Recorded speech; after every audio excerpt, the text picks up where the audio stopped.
Hello friends, I hope you enjoyed this September long challenge from CodeChef. Welcome to this channel. Here I am going to explain my thought process and the way I solve this problem in the CodeChef September long challenge. This question is called as Find XOR. So the question simply is there's a sequence, oh boy, it's too long to read. Let me explain it in a simple manner. So there's a set of numbers, set of positive integers. You know the number of elements present in the set, but you don't know any of the number present in the set. Think of it in some numbers behind a wall. You can't see them, but you know how many of them are. And so you can make some queries to them. Like you can give them a number x, and then they'll return you the sum of XOR of this x with all other numbers. So for example, if you give number x and the set of elements are a, b, c, d, then they'll return a XOR x plus b XOR x plus c XOR x plus d XOR x. Here's the formula. So they'll return this value to you, and you can make at most 20 of such queries, and after 20 queries you got to determine the value of XOR of these n numbers. That is, you got to determine the value of a XOR b, XOR c, XOR d. Simple. Okay, let us go through the constraints once. So here are the constraints. Number of test cases can be from 1 to 100, and number of elements in the set can be from 1 to 1000, and each element in the set can be from 1 to 10 power 6. See, whenever I see a question on XOR, I tend to think about binary representation because it's a bitwise operator. So let us first see how many bits are 10 power 6. So if we find log 2 of 10 power 6, we get 20 bits, approximately 20. So here we got one point that for a number that is at most 10 power 6, there can be at most 20 bits. So let us have a look at the XOR table once. So the truth table of XOR operator is pretty simple, but here we can have 4 important insights about this operator. The first insight is any number XOR with the same number is 0. Any number XOR with another number is 1. And another 2 most important insights are any bit XOR 0 is the same bit, and any bit XOR 1 is its anti-bit. You can see here 0 XOR 1 is 1, 1 XOR 1 is 0. So any bit when XORed with 1 becomes its anti-bit. Wow, it's really a very powerful insight. We'll use it later in our solution. And here I want you to know one another important thing, that so if there is a number a, and if we XOR it with a, then we know it is 0. So in that fashion we can make to a conclusion that if we XOR even number of ones, then it has to be then the result has to be 0, because we can for even number of ones we can form pairs, and each pair annihilates itself, and the result is 1, and the result is 0.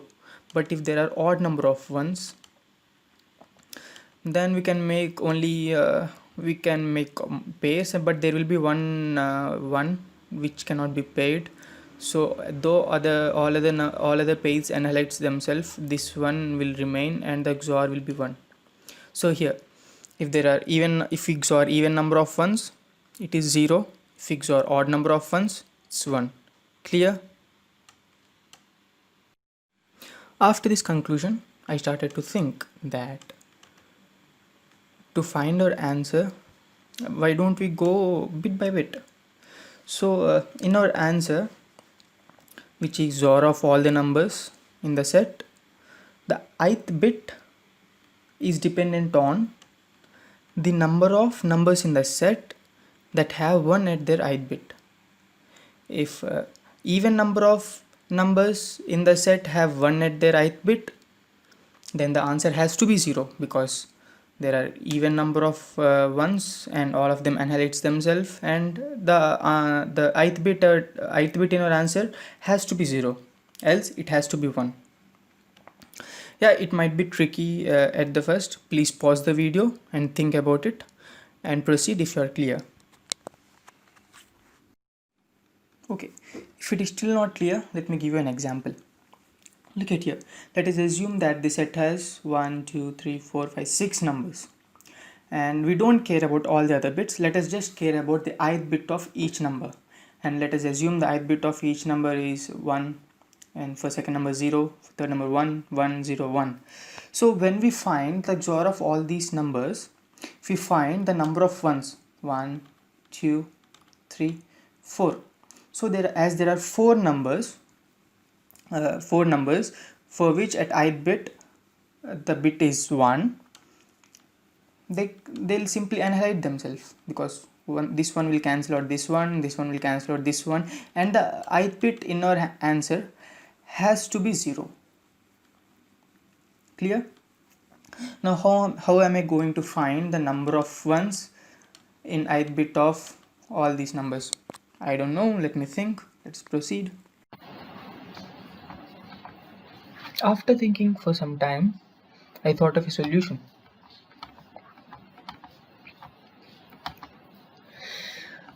Okay, somehow if we have the sum of all those numbers in that set, and if we call it as old, and then for some ith bit, if we consider a as the number of zeros in that bit, number of numbers in that set that has 0 at their ith bit, and b as the number of numbers in that set that has I at their ith bit, then if we now XOR this whole number with 1 here at this bit, then for all other bits we are XORing with 0, and any number XORing with 0 is the same number. So the sum doesn't change for any of this bit except for this bit, because here we are XORing with 1. All zeros will become 1 and all ones will become zeros. So as there are a zeros, they will become a ones. So as new, the answer we will get is the sum after doing the XOR operation. Let us call that as S new, will be S old plus 2 power I times A minus 2 power I times B. Why? Because we know that at ith bit its value is 2 power I in our decimal numbers. So as a zeros turned into 1, then there will be 2 power I times A increase in the sum, and as b once became 0, there will be 2 power I times B decrease in the sum. Clear? Okay.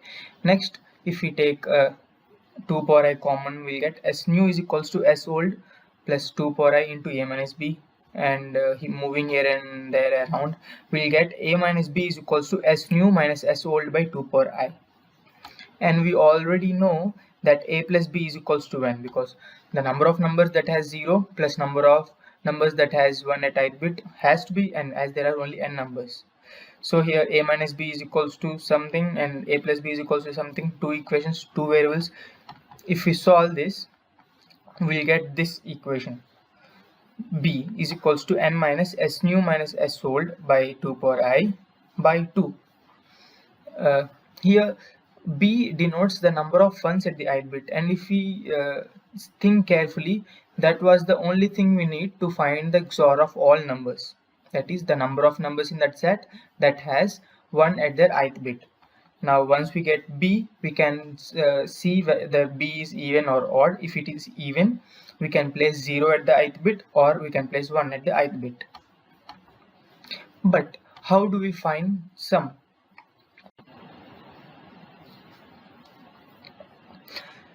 If we think carefully, we cannot find the sum of all elements in that set. The reason is we have only 20 queries to ask, and we need 20 queries to find SNU at each bit. So we cannot afford to find the sum of all elements in that set. But that's okay, because here in this formula, SOL doesn't necessarily mean that it has to be the sum of all elements in that set. SOL has to be something to which we can compare to with SNU and find the number of bits changed. Simply put, this formula does not depend upon the sum of all elements in that set. It just depends upon the difference in sum that has occurred due to XORing.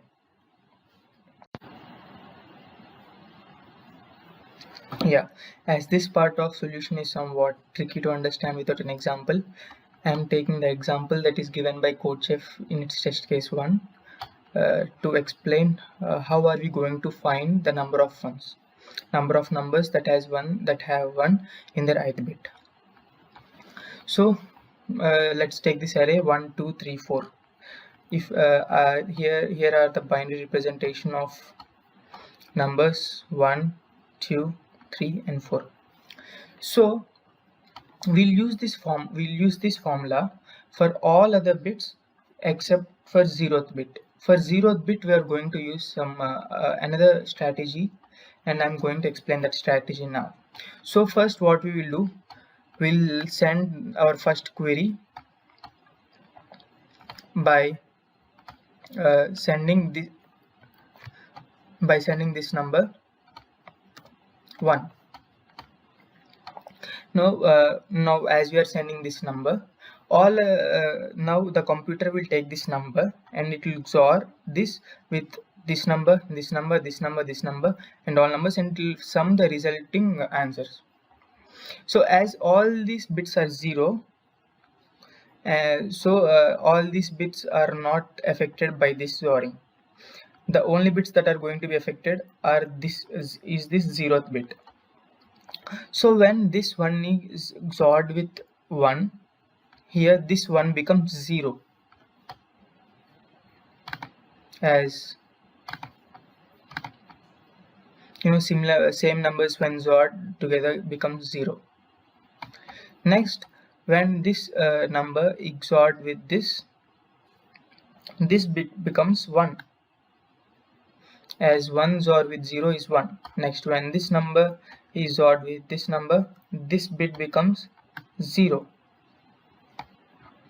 and when this one is XORed with 0, this one becomes 1. And next, what the computer is gonna do, it is going to sum all these bits. So it's 1 plus 1, so it's 0. Here now we don't know anything except this number, because we don't know what this array is. All we know is we got this answer 0 after XORing with this number. Now after getting this number, as we got 0 here, we can be sure that there are even number of ones here, and as we are sure that there are even number of ones here, as we are XORing it with 1, we can be sure that there are odd number of zeros here, even number of zeros here, right? And based on the parity of the number, if n is even and number of zeros are even, the number of 1 has to be even. Else, if n is odd, then if number of zeros are even, then number of ones has to be odd, right? So as we know that number of elements in this set is 4, and as 4 is even, and we know that there are even number of zeros, we can be sure that there are even number of ones here. And as there are even number of ones in 0th bit of elements, we can be sure that in our final answer the 0th bit will be 1. Sorry, the 0th bit will be 0. Voila, we got our 0th bit of our answer. And from now on, we will not use this strategy, but we will use this strategy to find all other bits.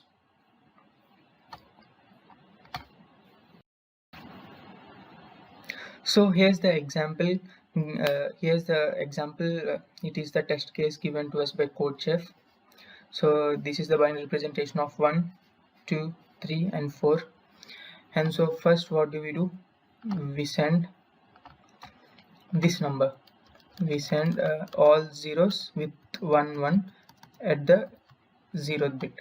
So when we are sending this number, so when we are XORing with this, this with this, plus this with this, plus this with this, plus this with this, we get the following answers.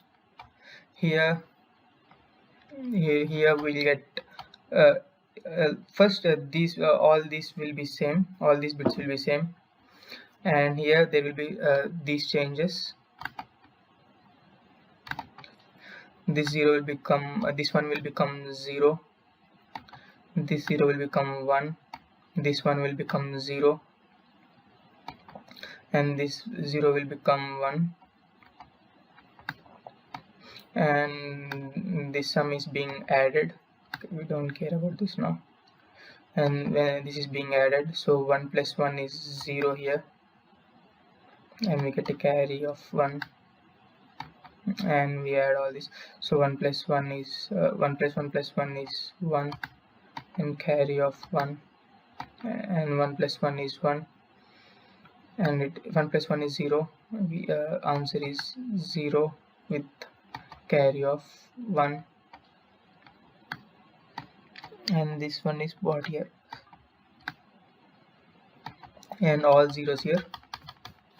So this one turns out to be 0 plus 2 plus 0 plus 8, so it is 10. So we store 10 in our sum old first.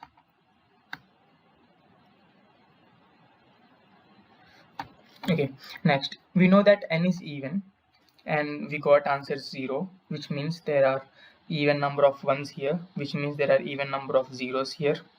And as n is even and there are even number of zeros, we have even number of ones, and when there are even number of ones and we XOR them, we get 0.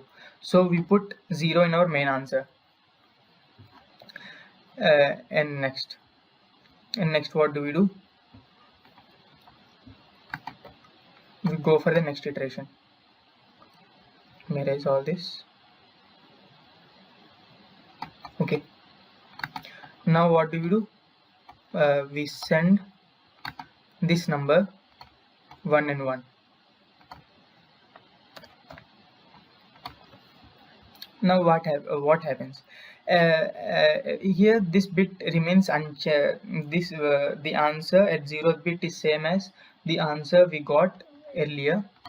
It will be same as 0 1 0 1, and now this bit, the number at first bit is being changed as it is 1, and we are sending 1 here. So this one will become, this 0 will become 1, this one will become 0, this 1 will become 0, and this 0 will become 1. And after this we'll get some sum, and we'll store this in sum new. Now what happens is, the sum has to be the change in the sum new and sum old has to be, because we are sending 1 here, means number of bits 0 that are changing into 1 and number of ones that are changing into 0. So we can apply this formula and we'll get B. Here based on B, whether it's even or odd, we can put 1 or 0 here, and this will continue for all 20 bits. Now okay, I hope it's clear. Yes, it is somewhat tricky. You need to think about it, take a pen, paper, try it yourself, and I'm sure you'll understand what we are really doing here. And now let's get to the most entertaining part of this video, that is coding.